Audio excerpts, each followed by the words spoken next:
Hey guys, and welcome back to my channel. If you're new here, my name is Tanita, and on this channel I'll talk about spirituality, the law of attraction, personal development, personal growth, happiness, all kind of fun and interesting things in life. So if you want to become a better version of you, if you'd like to manifest the life of your dreams, then please join this beautiful spiritual family. On this channel, sometimes I also talk about mystery, conspiracy.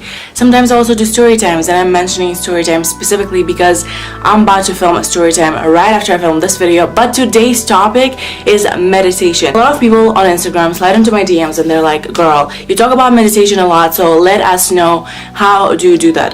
How do I meditate? How long should I meditate? How do I start about meditation?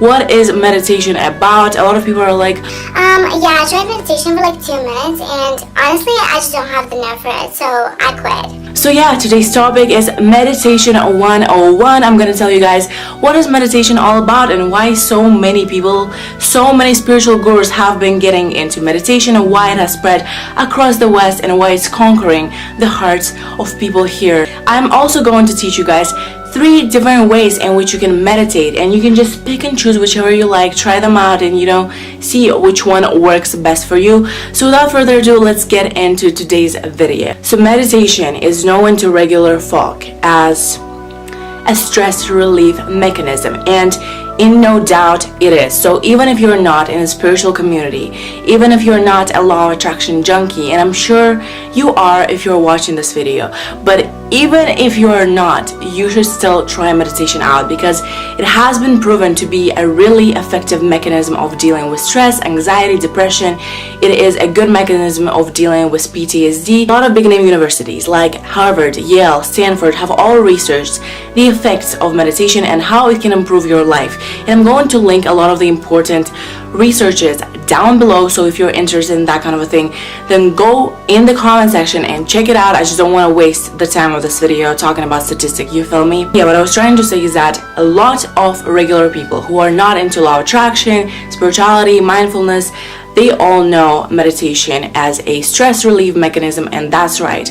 But for us, the spiritual folk, for us, the law of attraction community, meditation is also a known way of getting in touch not only with your inner self, but also with the source. And for some people, they consider it to be the same thing. So meditation in spiritual community is basically a way of listening to God. Think about it like this. I saw this quote somewhere that said, prayer is talking to God, meditation is listening to God. So when you meditate, the goal is to silence your constantly chattering mind in order to hear God's voice. That voice, you guys, that voice of God is not going to be anything that you expect.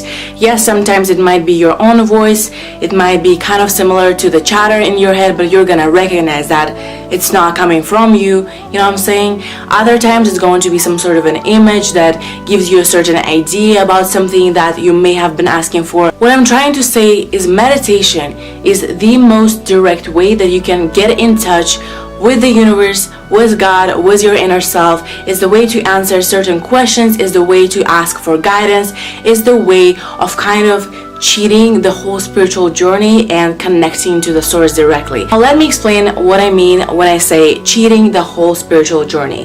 When you think about spirituality, a lot of the times people who are into the law of attraction, they just don't recognize that there's this huge important part of spirituality outside of the law of attraction. Like, law of attraction is just one law, but spirituality is basically going back to who you truly are, going back to that divine nature of yours, which is love, compassion, joy, peace. Spiritual journey, girl, if you haven't figured it out yet, it's kind of a tough journey. It's not all unicorns and rainbows and sunshine, and yeah, sure, it's about eventually getting to that constant state of peace, happiness, and joy. It's about being happy regardless of the circumstance. But spirituality also requires you to dig deep into your subconscious mind, to dig out all these shitty, nasty issues that may have been sitting there for years. Now, what do I mean by saying that meditation is a way of cheating that whole darkness of a spiritual journey? So, as I said, the point of spirituality is to return home, to return to your original state, to return to the state of love, happiness, and joy. So when you meditate, you kind of just fast forward to that state to which you're trying to eventually get through spirituality. So meditation is essentially the most direct tool of communicating to that natural state, the most direct tool of trying to feel that state for that period of time that you're meditating. The more you meditate, the more you feel in touch with God, the more of that natural state you're going to hold, thus kind of fast forwarding your whole spiritual journey. Now let me explain the connection between meditation and the whole law of attraction thing. How is meditation connected in any way to manifesting the life of your dreams? You may be sitting there thinking like, yo, I'm all about meditation, but I'd rather spend time visualizing or affirming to myself. Like, why would I want to waste my time meditating, thinking about nothing, attracting nothing, when I could actually use that time for my law of attraction activity? Let me give you an example of the importance of meditation in relation to the law of attraction based on my experience. Let's take one person. Let's say they're not into the whole meditation thing, they don't see the use in it, but they are into the whole manifest my best life thing, and they are into visualization. Let's say that person is visualizing their dream life, is visualizing their goal 1 hour each day. They are ready to get it. There's nothing wrong with that person. They're doing a perfectly fine law of attraction activity. That's good. Let's take another person, and let's say that person is not only into the law of attraction but also into meditation. Let's say they meditate a lot. They meditate every single day for 15 minutes, and they also spend their time maybe 5 minutes a day, 10 minutes a day onto visualizing. So altogether, let's say meditation and visualization take them less time than this guy over here who is doing only visualization. Let me explain to you the difference in their manifestation result. This guy, even though it seems like he does less in terms of his manifestation process, is going to manifest his things easier, quicker, and he's going to be a more peaceful, more joyful person altogether. This guy over here, even though he spends an hour every single day manifesting his desire, even though he's determined and overall ready to get his desire, he's still going to have more challenges than the guy who meditates. And let me explain to you the reason why. Let me give you kind of an image. Let's say God is living in this big ass tall building on the 10th floor, and normal people are on the first floor. This guy over here who is just doing the law of attraction, he's basically screaming to God, saying, this is what I want, this is what I want.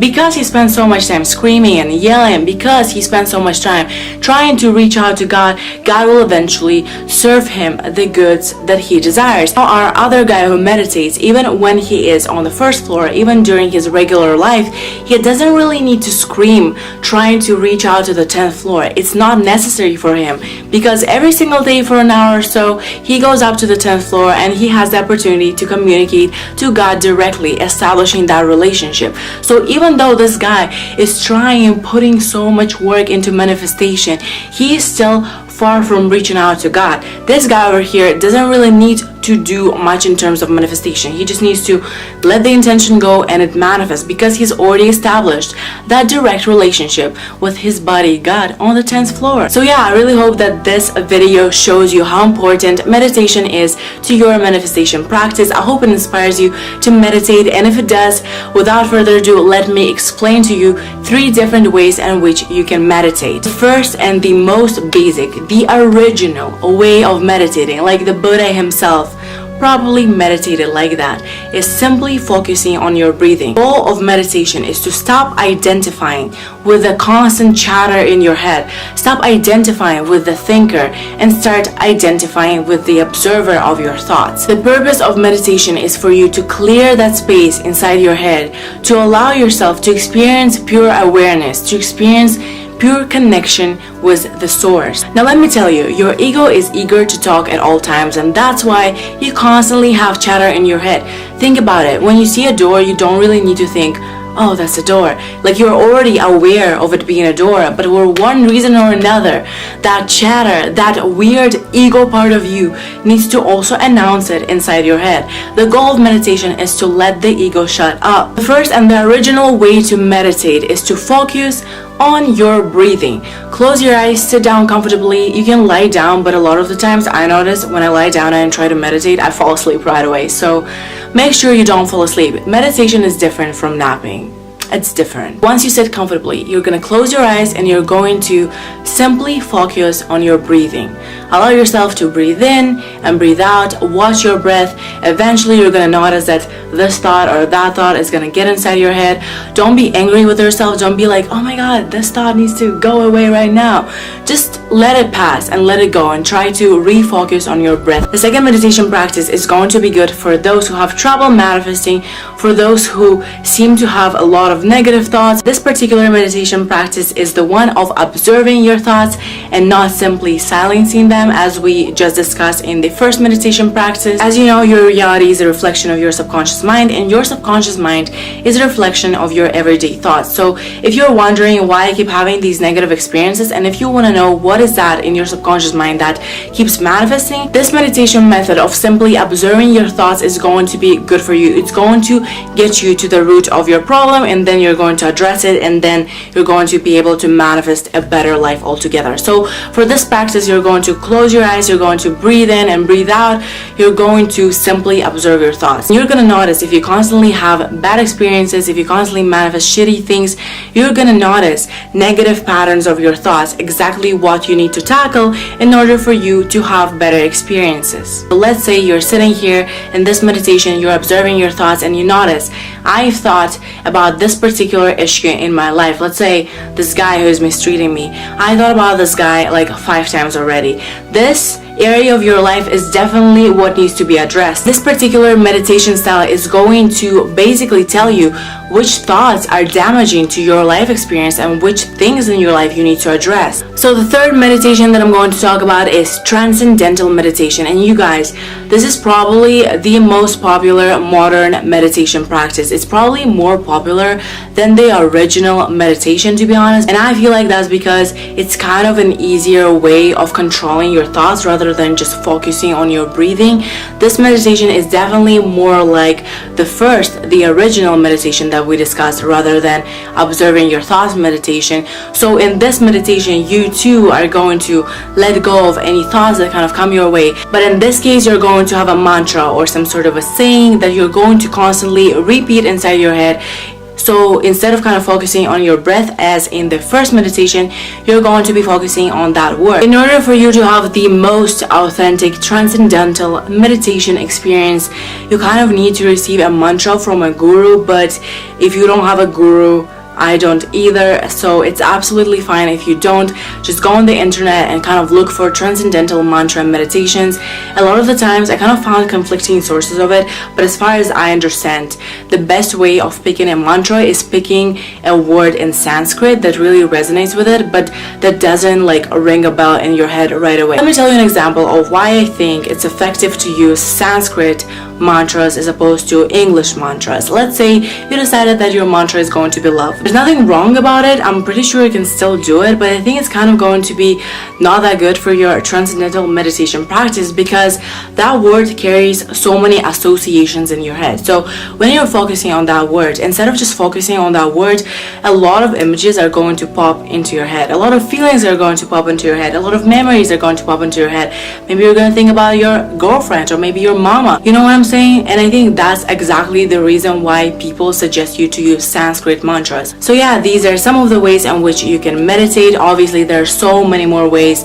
You can look them up on your own. There's just like countless of ways of meditation. A lot of people like to start out with guided meditation, but personally, this is just my opinion, okay? I don't really believe in guided meditation. I feel like guided meditation is more like hypnosis rather than meditation. Like, because there is another voice present, I think it's still effective, but I think it's less so effective than when you directly silence yourself by yourself. But you know, a lot of the people that I know started out with guided meditation because it's much simpler. So yeah, this is pretty much it for me for today, guys. If you do meditate, let me know down in the comments.